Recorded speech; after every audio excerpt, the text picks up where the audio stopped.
We're common loaded for bear.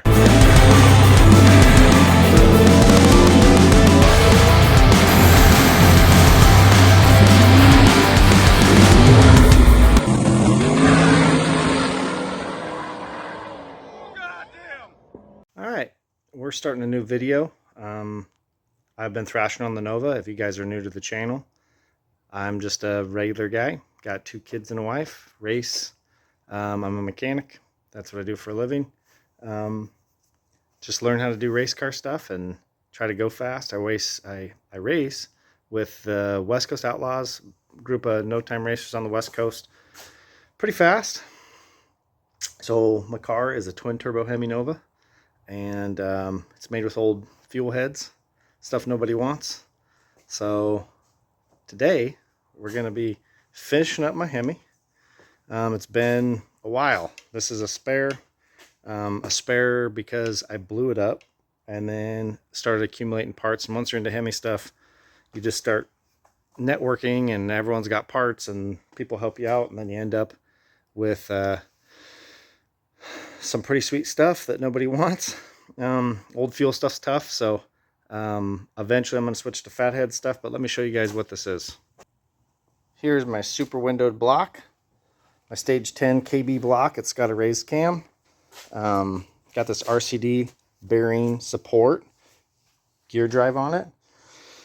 This is, I don't remember what stage block this is. I'd have to look in my notes, but I think it's a stage 5. This is not a raised cam. So it's a standard cam height. Most race Hemis are raised cams. So this is a 54 millimeter cam core. It's oddball because it's standard cam height. So it's hard to get cam cores for it. These are old Dart fuel heads. This is old Reliable. It's been in there about 65 passes. It needs rods. It needs some love, and those are hard passes. So over here, we got some stage 5 Allen Johnson fuel heads on this KB10 block. We got 9/16 head studs. I stopped putting this together. I had to machine my rocker bolts. And what I did here is, I'm sure other people have done this stuff. Oh yeah, right here. So that's an ARP bolt. I think we took about 70 thousandths out of it. And it's going to go in here and just allow a little more oil flow up here. I have restrictors in the heads. You're going to have to do that. Otherwise, these things just fill up with oil. So I'm looking through my notes trying to remember where we left off here. But this cam was ground for me by John Bewley. Rest in peace, homie. Miss talking to you about cam stuff. Anyway, we're going to get this thing together. And I'm looking for hardware because I know that I had to order stuff. So I had to order bolts for this. I had to order a spud. I had to order an adapter. And I don't see the bolts for that. So we're just going to keep looking through this stuff in hopes that I can find what I need. If not, I'll be calling JR and Rob in there at RBS Superchargers and getting the stuff I need. Anyway.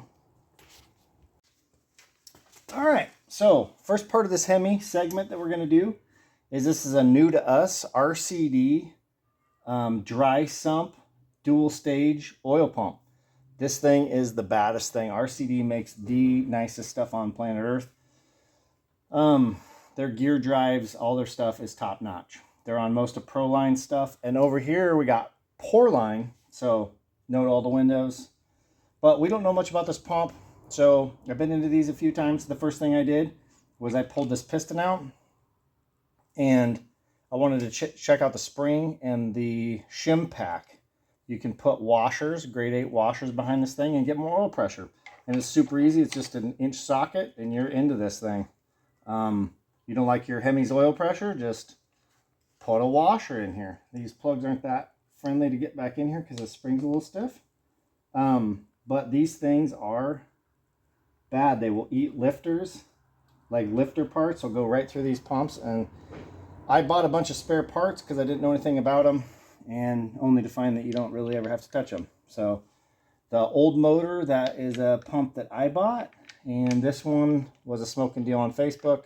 I had to order some bolts. I didn't have this oil pump when I started putting this motor together. So I'm checking this thing out. I wanted to bolt it to the block so I could get the fittings off. But basically, this pulls oil out of your pan. There is a 180-degree fitting that pulls oil here out of the dry sump tank. These two lines here go to your oil filter, or guys loop them.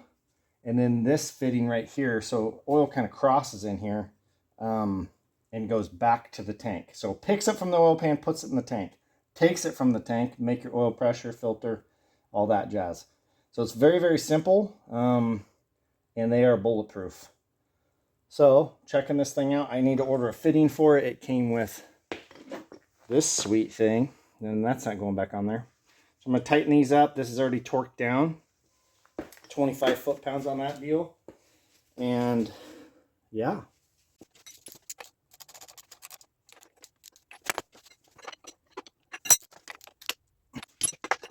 No reason to take this back plug out. There's nothing in there. I couldn't remember.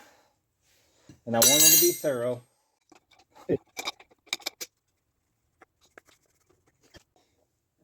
All right, next up, I popped this oil pan off. It was my spare. Like I said, when you get into Hemis, you just start acquiring spare stuff. I needed bolts for this. I remember where I stopped here. I need to check camshaft backlash. I need to pull the lifters back out. I stabbed them. So camshaft backlash is the forward and backward movement of the cam. It uses these shims, which I also didn't have enough shims to go against this cover. So you torque this cover down. I generally do it with no O-ring. Check camshaft backlash. I like to run them tight because I don't run a mag drive. This is a mag drive. I run a factory style Mopar Mylodon gear drive. There's Prussian blue all over this because this doesn't fit the RCD, dude. There's about, I don't know, an 8,000, 7,000 interference fit. So I file these until it fits on and off the bench, because if you don't, you need to take the oil pump off, you will fuck this up getting that off of there. And this is my spare. But I got lots of spare parts, because that's what happens when you have a Hemi. You just start collecting parts like a hoarder. The other thing is I'm going to pop this off, and we're going to be robbing this intake.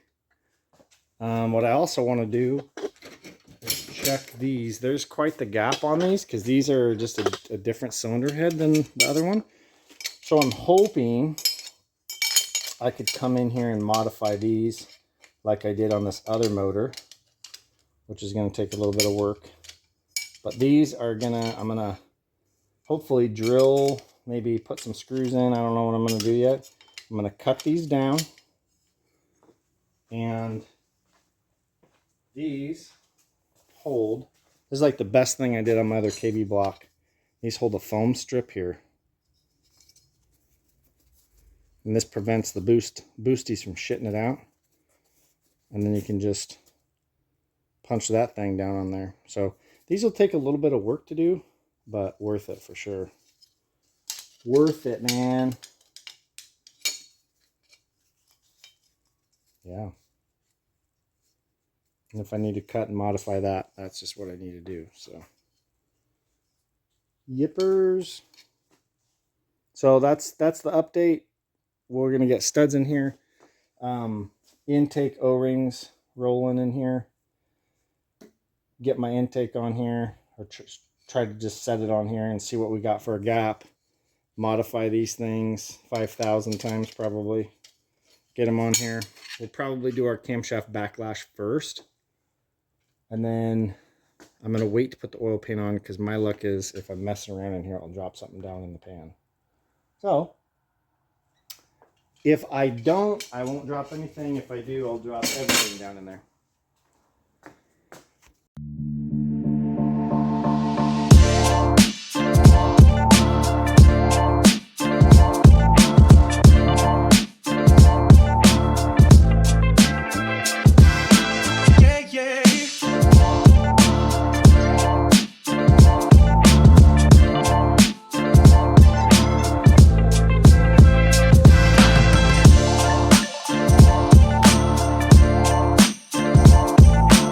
All right, I could get off track, and I want to keep this informative. So I've been tearing apart this Hemi. This is my old Hemi, Old Faithful.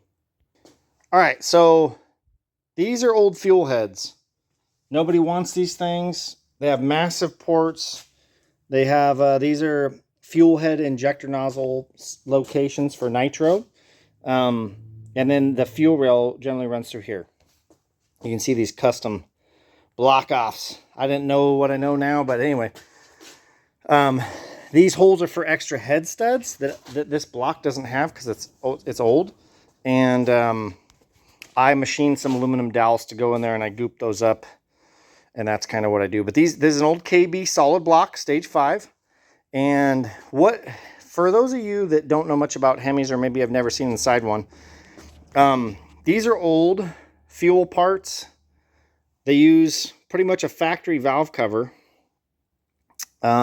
These are kind of called billet Hemis or race Hemis.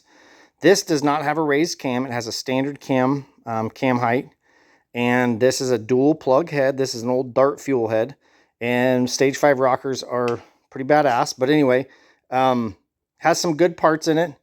But it has 9/16 head studs. This is kind of what separates the men from the boys. This giant chunk of aluminum, this has no pressurized lifter oiling.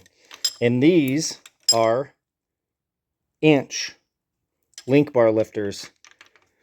And I buy bags of these things because nobody really has some of this stuff. Like, look at that one, dude.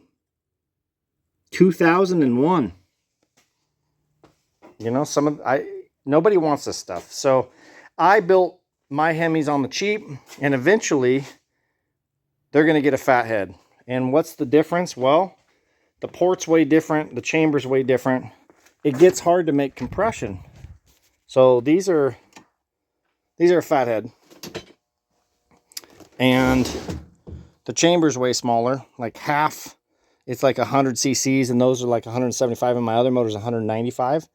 And then the intake ports are substantially smaller, and they got an extra bolt hole over here. So this is a 10 bolt intake pattern, and this is a 6. What you should know is that the dimensions are the same. The 6 bolt, these are just missing a hole because the ports are bigger.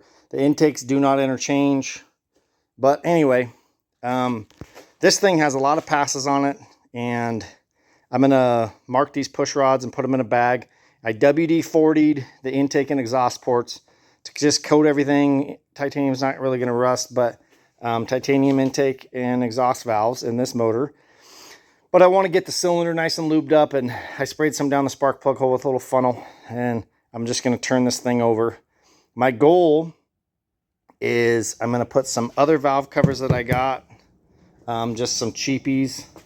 Like these valve covers are pretty bitchin', but I'm going to sell them because they're really hard to get valve cover bolts in. And I have a really good program. I have a really good program where I don't have a lot of oiling problems. I really figured this thing out, knock on wood. But I have a way I do that, a procedure, and it keeps things happy. So if you look at this, this is called burning a push rod. See all the color? And we were no prepping the last race of the year, and that thing is starting to burn. And I'm gonna guess I need to take this rocker assembly apart, and there's either some shit in here, like you can tell I've ate this one before. But maybe I need to get in here and clean this up a little bit, because this has an oiler, which is not super common. A lot of times these just rely on splash, like this. So this is hard. These are hard on valve train parts because the cam relies on splash like a Briggs & Stratton. And these things, you'll either swim in oil up top, or they'll just be unhappy. And those are a roller exhaust, or these are like a clef or a shoe exhaust. There's no roller here. And Reed obviously makes dope stuff. But these rocker arms don't have the same pressurized hole that my other ones do. But anyway, this is why these things are sweet. So you can slide them over, pull push rods. Look how sweet's that. These have a bigger adjuster. I don't know exactly what ratio these are. Those are 1/7s, and that's called a red stand. And then these are a gold stand. And it basically moves these things, these shafts, and they're for different ratios. So anyway, this has to go together. There's my installed height before shimming from my head guy, Tommy. But yeah, you know, this stuff's just kind of old and beat up. But 9/16 head studs, all the torque. So yeah, I hope you guys learned something. Oh yeah, my wife was out here talking to me last night, so I couldn't record, but backlash is set. This is set. This intake's ready to go on technically. So I'm going to fit my valve covers. I was making sure I got all my O-rings in here and can slide my valve covers on. I got to go to the hardware store like right now and go get some bolts. And then we're going to be jamming, man. Jamming. See these things? This is another reason they leak like a sieve. Like, this exhaust bolt comes through the same hole. Well, and look at all these. I mean, I have plugs in here. But dang, like because I don't use those header. It's like, I think, so you have multiple header choices. But dude, all these are just oil leaks. So that's why people joke and say Hemis leak all the time. Also, you can see some goop coming out here. The fire rings will actually hold the head off of the block surface, and so your oil drain backs will leak. And I didn't know that when I first did my first Hemi. And this thing will sit here and just ooze out side of the block. So you're supposed to goop both sides of the head gasket. You wait for it to dry. You bristle brush it. You spray some brake clean and get it all out the bottom and clean it up nice. And that's kind of how you deal with that. So anyway, I might put you guys back in hyperlapse or just wrap this up, but I'm going to get this thing thrown together and hopefully in the car this weekend. Yay! We're trying out a gimbal. So I need to get some, stay right here, I'm going to get some goon puppies here.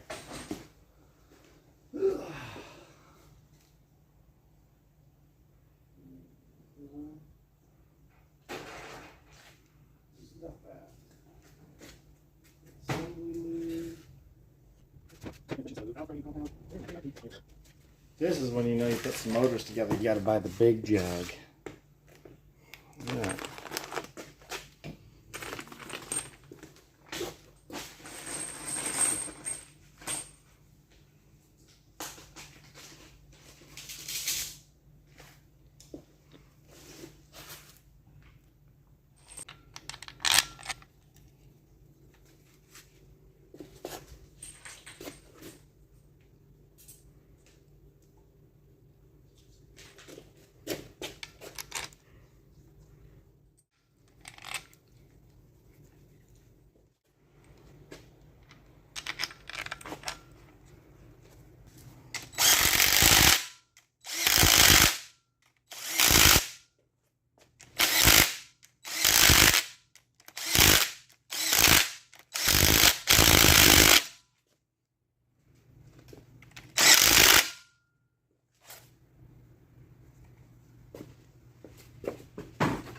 All right, so out here on Sunday, I had my son wanted to film a little bit with the gimbal yesterday, and he did, but there's a lot of movement in there, so I don't know how much of the footage I can use, but he was excited to be helping out and shooting film, and I always appreciate some help. So this thing, I'm gonna work on getting this ATI balancer bolted on here. I gotta trim my bolts just a little bit.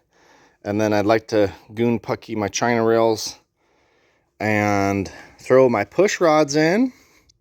And then I've got new intake manifold studs coming that are ARP. These I threaded out just a little bit, but you might have caught 2 threads. I've got this like this so I can throw this thing in when I'm done. So that's going to be the goal, is bolt the engine in, and then I got this one all sealed up. I found a little sleeve. So anyway, I'm really excited about this because I have the intake studs out of this motor, the intake manifold studs, and I need these valve covers would need a breather, and then they need big O-rings for here and 1/4-inch gaskets, and then the push rods put back in, and this thing could be ran. Obviously it needs freshened, but I have an entire other motor, which is pretty awesome. And this thing is literally spare parts. So, yeah, I mean, it's awesome that I got a whole spare motor. So, yeah, I'm gonna fish through and make sure I got push rods and rocker arm adjusters. That's the only thing that I might need some spares of going into the season. And then I'm stabbing this motor and stab the motor, and then I can do my tranny, my converter spacing, which will take a minute because these crank flanges are different thicknesses. Yeah, and then dude, turbos, fuel system, all the stuff. So this is either going to be a really big day or I'm going to get hung up by something stupid and be mad as hell. Follow along. First thing I touch, first thing in the morning, I snap the bolt off in there. Awesome. Mad as hell. All right, smash that like button and subscribe.